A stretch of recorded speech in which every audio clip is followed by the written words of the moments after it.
Alors Bottas pourrait emmener les moteurs Mercedes avec lui chez Alfa Romeo. Quoi? Alfa Romeo Mercedes? Y a pas un non-sens là quand même? Alfa Romeo pourrait bien faire un passage sensationnel de Ferrari à Mercedes selon les dernières spéculations dans le paddock à Zandvoort. Cette décision surprendrait beaucoup, d'autant plus que l'équipe Sauber basée en Suisse n'a que récemment prolongé son contrat de sponsoring avec la marque Alfa Romeo, lié par de nombreux accords à Ferrari. Alors que Kimi Räikkönen vient d'annoncer sa retraite. La voie est maintenant libre pour que Valtteri Bottas soit signé par Alfa Romeo pour 2022 avec un moteur Mercedes dans les bagages. Les discussions avec Honda, via Red Bull Powertrains ou Renault, se sont terminées sans accord possible, rapporte le journaliste Roger Benoît, proche de Sauber. Le patron de Mercedes, Toto Wolff, et son homologue d'Alfa Romeo, Frédéric Vasseur, sont connus pour bien s'entendre. Il y a des rumeurs selon lesquelles le propriétaire de Sauber, Finn Rausing, a rencontré le PDG de Daimler Ola Källenius le week-end dernier à Spa.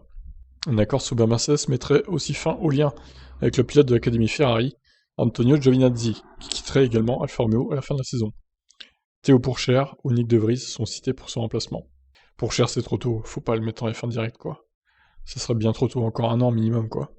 Ce qui est clair, c'est que Mercedes a décidé d'installer George Russell à la place de Bottas aux côtés d'Hamilton l'année prochaine, et que cela pourrait avoir de grandes conséquences sur le reste de la grille de départ. Alors Alfa Romeo, Mercedes, ça serait bizarre quand même. Alfa Romeo étant une marque italienne, on les voyait plus associés à Ferrari, qui est aussi italien, mais là, être associé à Mercedes, bon, encore s'il y avait plus Alfa Romeo dans le nom, ça serait Sauber Mercedes tout court.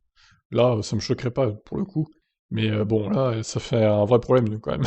Il faudrait que l'équipe rechange de nom. C'est comme en 2010, à l'époque, BMW Sauber s'appelait encore BMW Sauber, mais était motorisé par Ferrari. Voilà, c'est en train de refaire la même entre Alfa Romeo et Mercedes, quoi. Décidément, cette écurie Sauber, hein. Ils ont des situations très étranges. Bon, eh bien, j'aimerais savoir ce que vous en pensez de cette future association peut-être entre Alfa Romeo et Mercedes. Bye bye.